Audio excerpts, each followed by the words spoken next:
ನಮಸ್ಕಾರ, ನೀವು ನೋಡ್ತಾ ಇದ್ದೀರಾ ಸುಮನ್ ಟಿವಿ ಕನ್ನಡ. ನಾನು ಮಹೇಶ್. ವೀಕ್ಷಕರೇ, ರಾಜ್ಯದಲ್ಲಿ ಒಕ್ಕಲಿಗ ಸಮುದಾಯದ ಅಧಿಪತ್ಯ ಅಥವಾ ಈ ಒಕ್ಕಲಿಗ ಸಮುದಾಯದ ಲೀಡರ್ ಈ ಪೈಪೋಟಿ ನಡೀತಾ ಇದೆ. ಕಾರಣ ಏನು ಅಂತ ಹೇಳಿದ್ರೆ, ಇಲ್ಲಿಯವರೆಗೂ ಒಕ್ಕಲಿಗ ಸಮುದಾಯ ಅಂತ ಹೇಳಿದ್ರೆ ನೆನಪಾಗ್ತಾ ಇದ್ದಿದ್ದು HD ದೇವೇಗೌಡರು, ಅದಾದ ನಂತರ ಕುಮಾರಸ್ವಾಮಿ. HD ದೇವೇಗೌಡರು ಒಂದು ರೀತಿಯಾಗಿ ಒಕ್ಕಲಿಗ ಸಮುದಾಯದ ಪ್ರಶ್ನಾತೀತ ನಾಯಕರಾಗಿ ಗುರುತಿಸಿಕೊಂಡಿದ್ರು. ಅವರಿಗೆ ವಯಸ್ಸಾಗ್ತಾ ಇದೆ. ಈಗ ನಾಯಕತ್ವ ಶಿಫ್ಟ್ ಆಗುವ ಹಂತದಲ್ಲಿದೆ. ಈ ಹಂತದಲ್ಲಿ ಒಕ್ಕಲಿಗ ಸಮುದಾಯದ ಲೀಡರ್ ಯಾರು ಅನ್ನುವಂಥ ಪ್ರಶ್ನೆ ಬಂದಾಗ HD ಕುಮಾರಸ್ವಾಮಿಯವರು ಅಂತ ಹೇಳಿ JDSನ ಕಾರ್ಯಕರ್ತರು, ಹಳೆ ಮೈಸೂರು ಭಾಗದ ನಾಯಕರು ಮಾತನಾಡ್ತಾರೆ. ಅದೇ ಸಂದರ್ಭದಲ್ಲಿ ಈ ದೇವೇಗೌಡರ ಫ್ಯಾಮಿಲಿಗೆ ಸವಾಲು ಹಾಕುವ ರೀತಿಯಲ್ಲಿ ಬೆಳೆದಿದ್ಯಾರು DK ಶಿವಕುಮಾರ್ ಅವರು, ಹಾಲಿ DCM, KPCC ಅಧ್ಯಕ್ಷರು.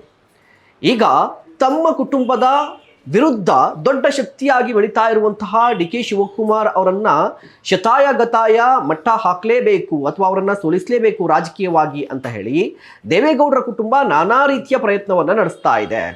ಆ ಪ್ರಯತ್ನದ ಭಾಗವಾಗಿ 2024ರ ಲೋಕಸಭಾ ಚುನಾವಣೆಯ ಸಂದರ್ಭದಲ್ಲಿ DK ಸುರೇಶ್ ಅವರನ್ನ ಸೋಲಿಸಿದ್ದು ಕೂಡ ಉಂಟು. ಈಗ DK ಸುರೇಶ್ ಅವರನ್ನ ಸೋಲಿಸಿದ್ದಾಯ್ತು. ಈಗ ಅಣ್ಣನನ್ನ ಸೋಲಿಸಲಿಕ್ಕೆ ದಳಪತಿಗಳು ಪ್ಲಾನ್ ಅನ್ನ ಮಾಡ್ಕೊಂಡಿದ್ದಾರಂತೆ, ಅದು ಕೂಡ ಕನಕಪುರದಲ್ಲೇ. ಹಾಗಾದ್ರೆ ದಳಪತಿಗಳ ಪ್ಲಾನ್ ಏನು? DK ಶಿವಕುಮಾರ್ ಅವರು ಯಾವ ರೀತಿಯಾಗಿ ರಣತಂತ್ರವನ್ನು ರೂಪಿಸ್ತಾ ಇದ್ದಾರೆ? ಹಾಸನದಲ್ಲಿ ನಡೆದಂತ ಮೀಟಿಂಗ್, ರಹಸ್ಯ ಮೀಟಿಂಗ್ ನ ಕತೆ ಏನು? ಅದರ ಕಂಪ್ಲೀಟ್ ರಿಪೋರ್ಟ್ ಅನ್ನ ಕೊಡ್ತಾ ಹೋಗ್ತೀನಿ. ಅದಕ್ಕೂ ಮುನ್ನ ನೀವಿನ್ನು ನಮ್ಮ ಚಾನಲ್ ಅನ್ನ ಸಬ್ಸ್ಕ್ರೈಬ್ ಮಾಡಿಲ್ಲ ಅಂದ್ರೆ ದಯವಿಟ್ಟು ಈ ಕೂಡಲೇ ಸಬ್ಸ್ಕ್ರೈಬ್ ಮಾಡಿ.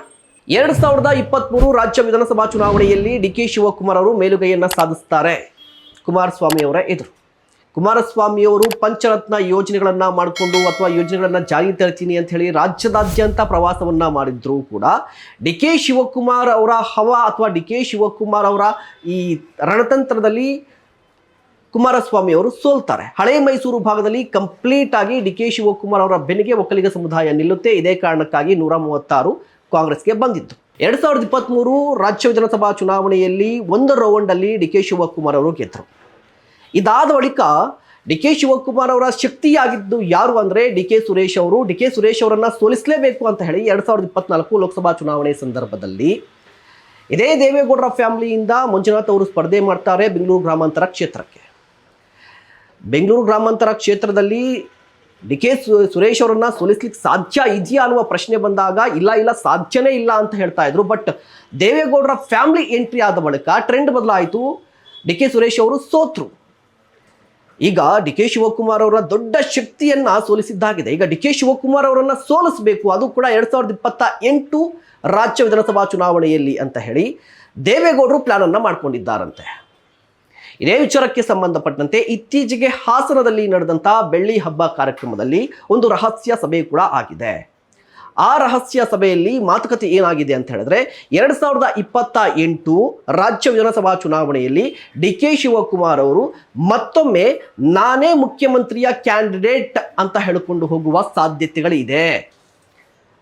ಸದ್ಯ ನಡೀತಾ ಇರುವಂತಹ ಟ್ರೆಂಡ್ ಪ್ರಕಾರ ಮುಂದೆ 2008ರ ನಂತರ DK ಶಿವಕುಮಾರ್ ಅವರು CM ಆಗುವ ಸಾಧ್ಯತೆಗಳಿದೆ ಕಾಂಗ್ರೆಸ್ ಪಕ್ಷ ಅಧಿಕಾರಕ್ಕೆ ಬಂದ್ರೆ. ಸೊ ಅದನ್ನ ಕ್ಲೈಮ್ ಮಾಡಿಕೊಳ್ಳುವ ಸಾಧ್ಯತೆಗಳಿದೆ. ಇಫ್ ಇನ್ ಕೇಸ್ ಏನಾದರೂ DK ಶಿವಕುಮಾರ್ ಅವರು ಆ ರೀತಿಯ ಕ್ಲೈಮ್ಗೆ ಹೋದ್ರೆ JDSಗೆ ದೊಡ್ಡ ಹೊಡೆತ ಬೀಳುತ್ತೆ ಅಂತ ಹೇಳಿ ದೇವೇಗೌಡರು ಒಂದು ಪ್ಲಾನ್ ಅನ್ನ ಮಾಡ್ಕೊಂಡಿದ್ದಾರಂತೆ. ಆ ಪ್ಲಾನ್ ಏನು ಅಂತ ಹೇಳಿದ್ರೆ, ಕನಕಪುರ ಕ್ಷೇತ್ರದಲ್ಲೇ DK ಶಿವಕುಮಾರ್ ಅವರ ಕ್ಷೇತ್ರದಲ್ಲೇ DK ಶಿವಕುಮಾರ್ ಅವರನ್ನ ಕಟ್ಟೆ ಹಾಕಬೇಕು, ಸಾಧ್ಯ ಆದ್ರೆ ಸೋಲಿಸಬೇಕು ಅಂತ ಹೇಳಿ ಒಂದು ಪ್ರಯತ್ನಕ್ಕೆ ಮುಂದಾಗಿದ್ದಾರಂತೆ. ಆ ರೀತಿಯಾಗಿ ಒಂದು ರಣತಂತ್ರವನ್ನ ರೂಪಿಸ್ತಾ ಇದ್ದಾರಂತ ಗೊತ್ತಾಗ್ತಾ ಇದೆ. ಸಾಧ್ಯ ಇದೆಯಾ ಕನಕಪುರದಲ್ಲಿ DK ಶಿವಕುಮಾರ್ ಅವರನ್ನ ಸೋಲಿಸಲಿಕ್ಕೆ ಸಾಧ್ಯ ಇದೆಯಾ ಅಂತ ಹೇಳಿದ್ರೆ ಅದಕ್ಕೆ ಮುಂದೆ ಕಾಲ ಉತ್ತರ ಕೊಡುತ್ತೆ. ಬಟ್ ದೇವೇಗೌಡರ ಪ್ಲಾನ್ ಏನು ಅಂತ ಹೇಳಿದ್ರೆ, DK ಶಿವಕುಮಾರ್ ಅವರ ವಿರುದ್ಧ ದೇವೇಗೌಡರ ಪುತ್ರಿ ಅನಸೂಯ ಅವರನ್ನ ಸ್ಪರ್ಧೆಗಿಳಿಸಿದ್ರೆ ಹೇಗಿರುತ್ತೆ ಅನ್ನುವಂಥ ಪ್ಲಾನ್ ಅನ್ನ ಹಾಕೊಂಡಿದ್ದಾರಂತೆ. ಅಂದ್ರೆ ಈಗಾಗಲೇ ಸಂಸದರಾಗಿರುವಂತಹ ಮಂಜುನಾಥ್ ಅವರ ಪತ್ನಿ ಮಾಜಿ ಪ್ರಧಾನಿ ದೇವೇಗೌಡರ ಪುತ್ರಿ ಅನಸೂಯ ಅವರನ್ನ ಕನಕಪುರ ವಿಧಾನಸಭಾ ಕ್ಷೇತ್ರದಿಂದ NDA ಅಭ್ಯರ್ಥಿಯಾಗಿ ಅಂದ್ರೆ BJP JDS ಅಭ್ಯರ್ಥಿಯಾಗಿ ಕಣಕ್ಕಿಳಿಸಿದ್ರೆ DK ಶಿವಕುಮಾರ್ ಅವರನ್ನ ಕಟ್ಟಿ ಹಾಕಬಹುದು ಅನ್ನುವಂಥ ರಣತಂತ್ರವನ್ನ ಅಥವಾ ಆ ಪ್ಲಾನ್ ಅನ್ನ ರೂಪಿಸಿದ್ದಾರಂತೆ. ಯಾಕೆ ಈ ಅನಸೂಯ ಅವರು ಸ್ಪರ್ಧೆ ಮಾಡಿಬಿಟ್ರೆ DK ಶಿವಕುಮಾರ್ ಅವರು ಸೋಲ್ತಾರ ಅಂತ ಹೇಳಿದ್ರೆ ಸೋಲ್ದೆ ಇರಬಹುದು, ಬಟ್ ಅವರನ್ನ ಆ ಕ್ಷೇತ್ರಕ್ಕೆ ಸೀಮಿತಗೊಳಿಸಬಹುದು.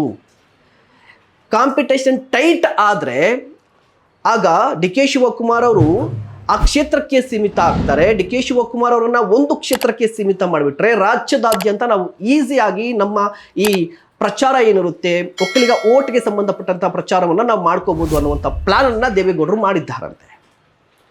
ಬಟ್ ಈ ಪ್ಲಾನ್ ವರ್ಕೌಟ್ ಆಗುತ್ತಾ? ನಿಜವಾಗ್ಲೂ ಕೂಡ ಅನಸೂಯ ಅವರು ರಾಜಕೀಯಕ್ಕೆ ಬರ್ತಾರಾ?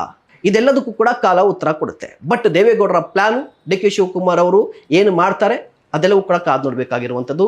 ಈ ಕಂಟೆಂಟ್ ಬಗ್ಗೆ ನಿಮ್ಮ ಅನಿಸಿಕೆ ಏನು? ದಯವಿಟ್ಟು ಕಮೆಂಟ್ ಮಾಡಿ. ಇಂತಹ ಮತ್ತಷ್ಟು ಕಂಟೆಂಟ್ಗಾಗಿ ನೋಡ್ತಾ ಇರಿ ಸುಮನ್ ಟಿವಿ ಕನ್ನಡ. ನಮಸ್ಕಾರ. ಸುಮನ್ ಟಿವಿ ಕನ್ನಡದಲ್ಲಿ ಜಾಹೀರಾತು ನೀಡಲು ಸಂಪರ್ಕಿಸಿ 9686376663.